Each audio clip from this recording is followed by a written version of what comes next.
On Hulu, I watched Fast Times at Ridgemont High. First time I've seen it in one sitting, unedited, in at least quite some time. And I gotta say that looking at this now, I can see how this movie ruined society. So we have various teenage romantic ideas in this movie that spans across a school year. And it kind of feels like an R-rated stepped up to the plate American Graffiti, but it looks like shit. It doesn't look particularly good. It's from 1982, and at times looks older. This is no Raiders of the Lost Ark, I'll tell you that. But it sets a certain bar for the raunchy but with heart teenage rom-com. Well, let's not use comedy. There's romantic angles in here, but it's largely a comedy. And it's not so much, hey, let's see some tits, because it's directed by a woman.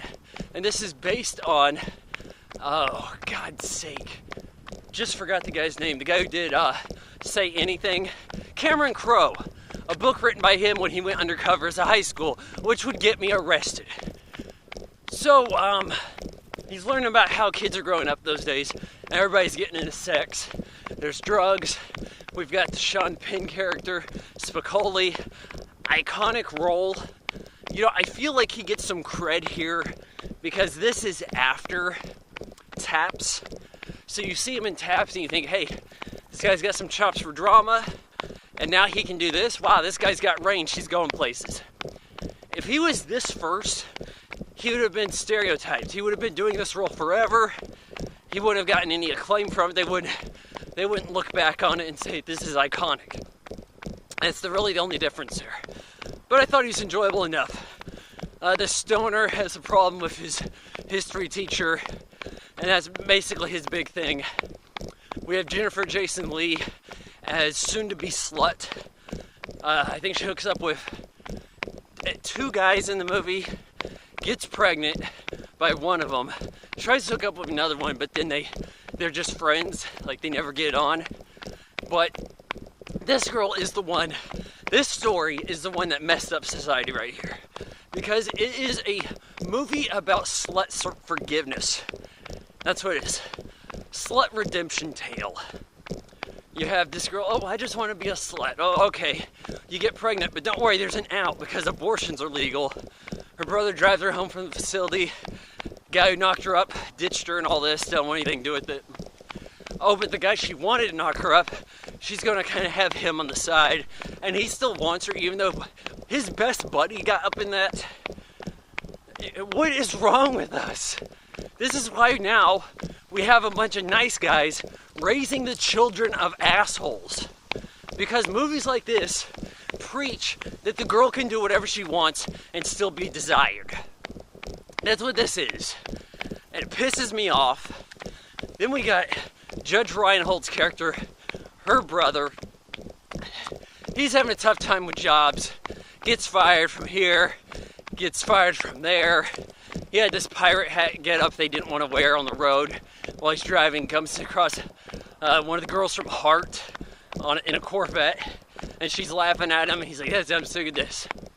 Basically works at a Quick Trip, and there's a robbery, and he foils the robbery, and Spicoli's here. He's like, right on, dude, way to go. It's kind of a nice story for him. He got his redemption. You know, he's kind of wondering why the hot girls aren't after him, but now he threw the hot coffee on the dude. And there you go. But he also has this scene with Phoebe Cates. I think Mr. Skin calls this like the #1 nude scene in all of movies. And I can see this being considered pretty iconic. It's been sent up here and there. The Cars song moving in stereo, out well before this movie, seems to be played only in reference to this bit. And so she's coming out of this pool and he's daydreaming about this, fantasizing while he's jacking off, and he's like, yep, she's coming out of the pool, opens up her bikini top, comes over and kisses me, and then she gets out of the pool actually, is like, hey, I got water in my ear. goes off to the bathroom, finds him, and is like, awkward moment. And you gotta wonder about her character.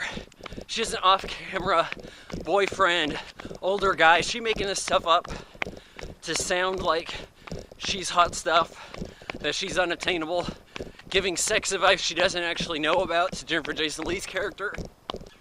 You gotta wonder. I mean, it's kind of on the table about that.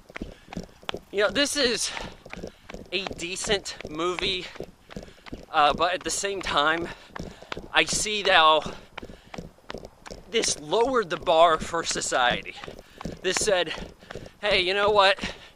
This is normal. You want to be normal? Go ahead and sleep around with the girl that's knocked up every guy she can. Go around. No, you go ahead and be her knight in shining armor, you whipped pussy. That's what this movie wants. Because it's got that kind of girl's perspective on it. You know, you can't have too bad as shit happen to Jennifer Jason Leigh's character. She needs to be miserable, but nope, I'm a woman. I'm directing the movie. Going to give it a little bit of female gaze, and then that's going to put it in perspective and make it so that everybody can enjoy it. Fast Times at Ridgemont High, 2.5 out of 4 stars.